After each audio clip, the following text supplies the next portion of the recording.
Hello, we hope you will enjoy this video.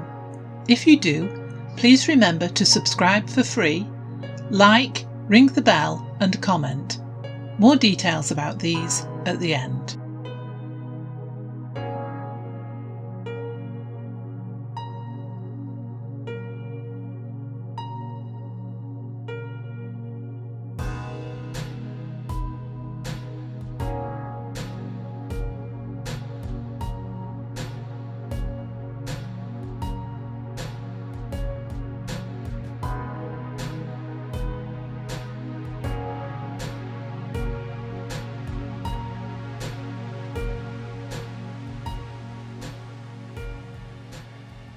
How to forecast the weather.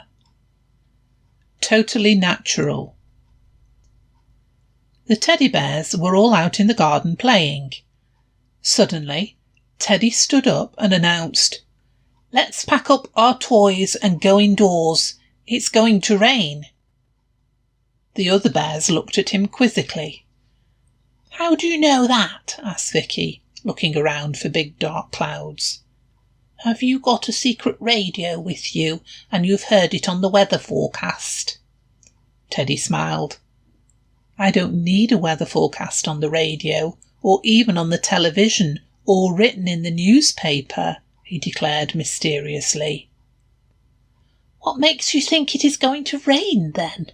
asked Vicky. "Nature is telling me so," replied Teddy. "There are lots of ways that the natural world lets us know." "Ooh," said Vicky, very intrigued.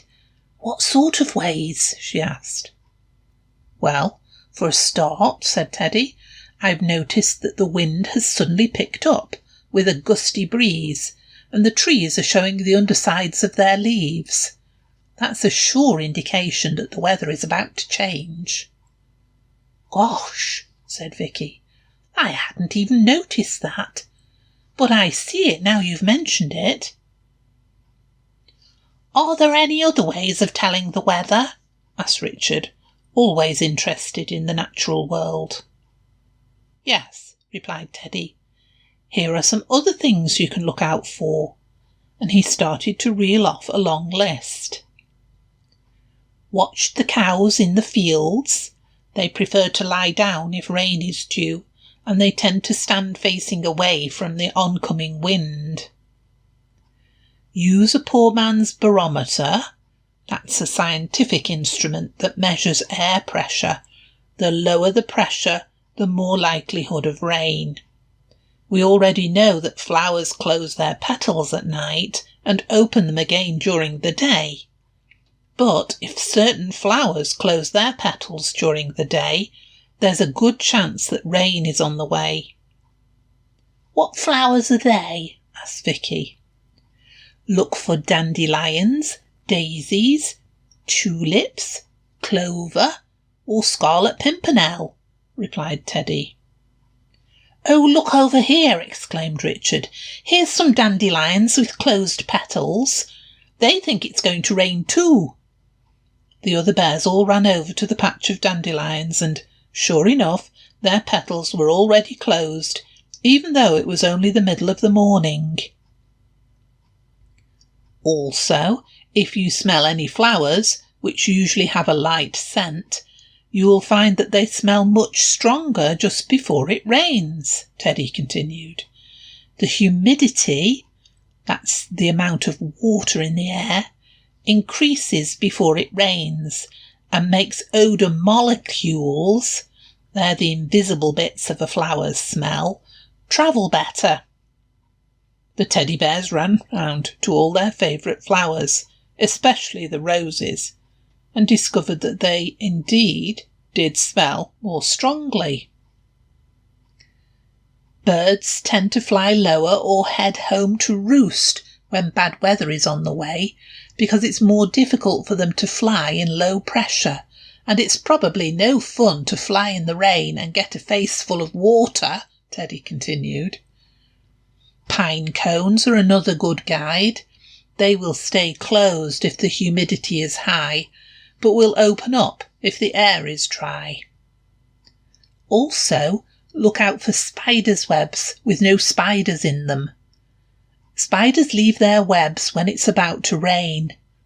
Webs are very delicate structures and can easily be washed away by a heavy downpour, so spiders vacate them before the rain falls. And wind speed and direction can predict a storm, though you do need to know what the prevailing, that means the main or usual, wind direction is in your particular area, and when the wind moves away from this, you can expect a change in the weather. They're all very interesting, mused Richard. How can we tell which direction the wind is coming from, though? He asked. There are several ways, Teddy replied. You can wet your paw and hold it up into the air, and the side that gets coolest will tell you from which direction the wind is blowing. Or you could pick up some blades of grass and throw them up in the air and watch the way they are blown or fall. And another useful trick to predict the weather with the wind and clouds is by using your body. Stand with your back to the wind and look up. If the clouds are moving directly towards you or away from you or are stationary, the weather is likely to stay the same. However, if the clouds are moving left to right, the weather is going to get worse.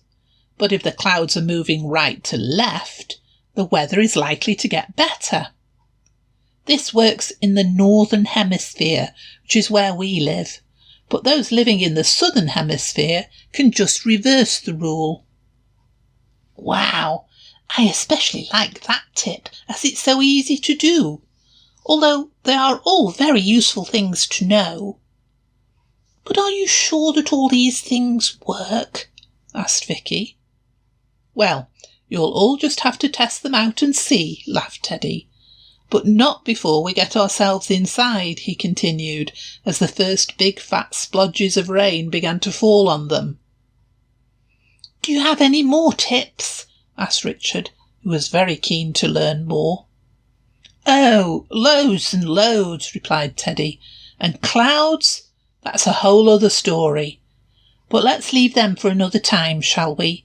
We need to get inside quickly before this rain becomes a torrent. You could try out these natural weather forecasting tips yourselves. Keep a record of your predictions, then track what the weather actually does. Do this for a month or so, several times a year. You'll hopefully start to see patterns in your predictions and how they relate to what the weather does. It will help to increase your skills and train you to pay close attention to the natural world, so you don't get soaked when you're out and about.